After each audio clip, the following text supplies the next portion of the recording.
So I paid off $100,000 in let's see, how many months is that?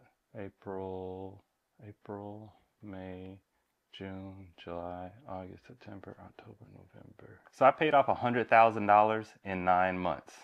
And if I can do it, I think you can do it too. But let's talk about how I did it. So I literally did these 7 things. And all of these may not connect with you, but one definitely will. So make sure you listen to this entire list. So the first thing that I did was make sure I got my wife on board.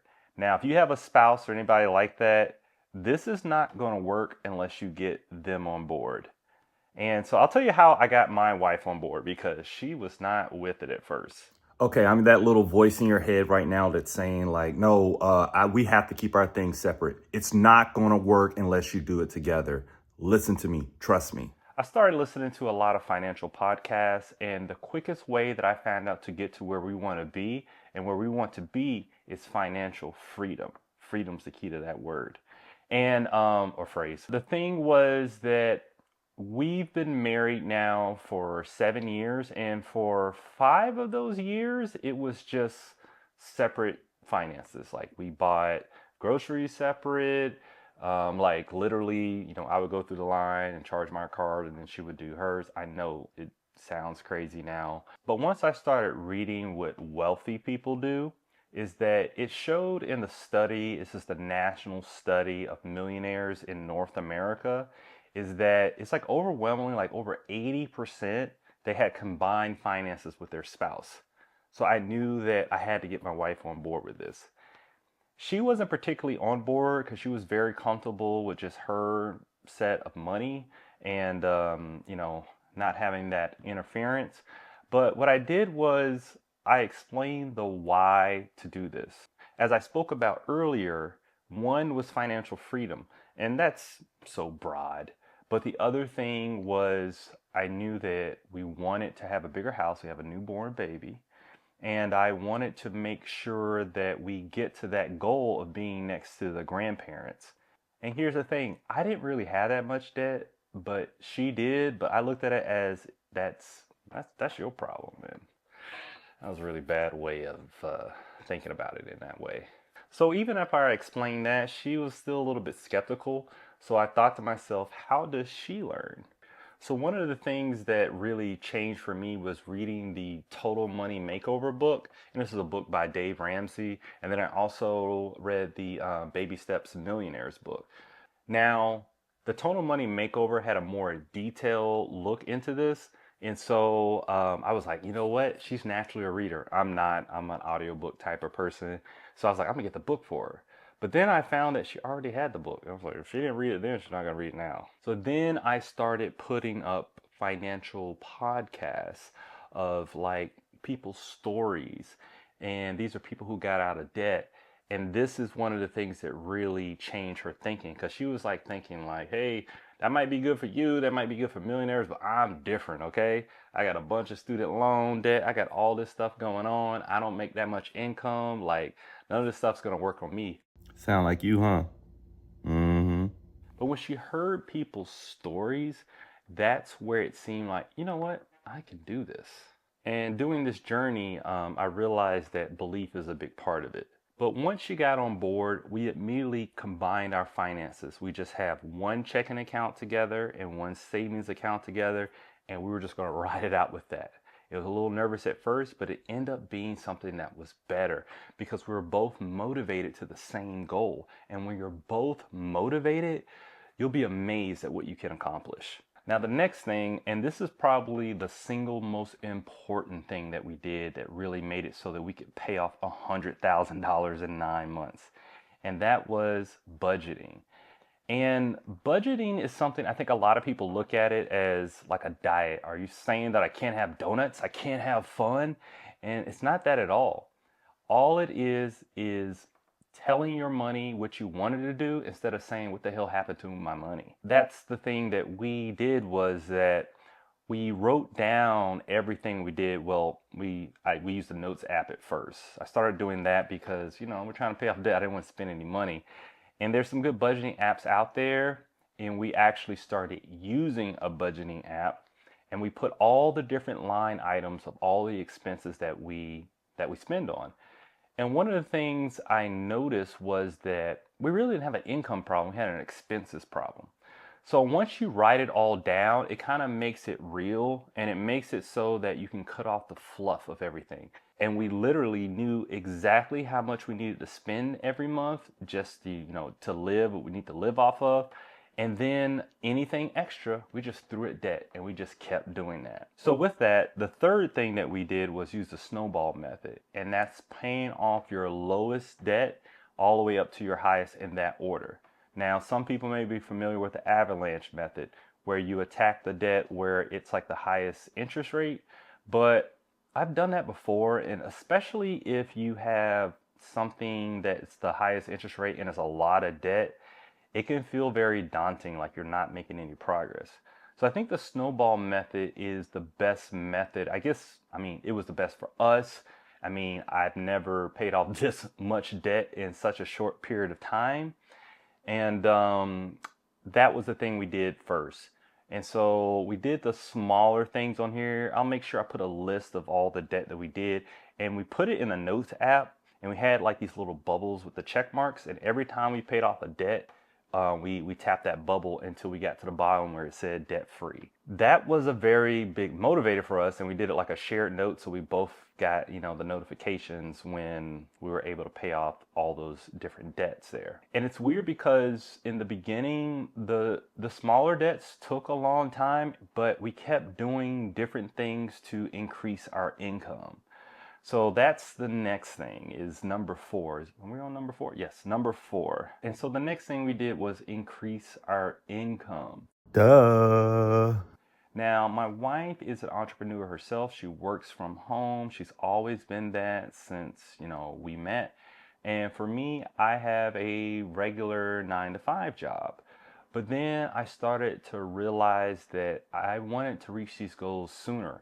So this is the good thing about getting on the same page and the belief. You're going to start to find different ways to make money. At least that's what happened to us. Yes, I did work a little bit more on my 9-to-5, and that did help like a little bit, but I really want to get rid of this debt quickly. We were highly motivated. And so I started using the skills that I have to really increase my income. Now, what that was for me was a YouTube channel. Now, this is a newer channel. I have another channel out there. It's all about fitness. It's Discipline Dave. It's all home workouts. So if you want to go work out, go ahead and check that out.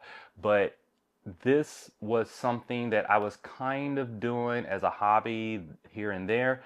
But now I started thinking in the realm of taking it more seriously as a business as a whole, to make sure that I can really increase my income. And now I have these skills from budgeting, and then I became like a really good accountant on my business. I was able to really do a real profit loss statement, what's coming in and what's going out. And it was nothing complicated. Remember, I went to community college. It was just that I never really written it down and realized like, okay, all the different areas where I can really increase revenue. Now for you, it may be different. It may be DoorDash. It may be babysitting. It may be teaching a musical instrument to somebody. But I feel like the main thing is that you'll start to realize the skill sets or use the skills that you have in order to open up more income. And this is how it happens quickly. Now, we still probably would have been able to pay it off at just the regular 9-to-5, but it would have taken a lot longer. And every day you kept thinking about like, how do we reduce this debt more and more and more? And with that, my brain went, how can I increase income?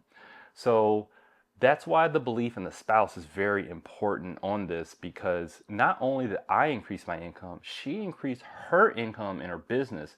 And last year, when we paid off all this debt, we made the most money that we made in a year than ever in our lives. And then the fifth thing we did was that we started to sell things. Once you start budgeting and you really start like trying to write things down, figure out what the fluff is when it comes to all your expenses, you look around and see the fluff of the items that you have. Because sometimes you can just buy things because you feel like you need to reward yourself, but you don't really love them. through this journey, we figured out what we really like and what we really love. And I started to sell things that I just like. And for me, it was sneakers. Like, I'm a huge sneakerhead. I love a lot of sneakers, but I realized I got a lot of sneakers I just like too. And once I made those decisions, I was like selling those things.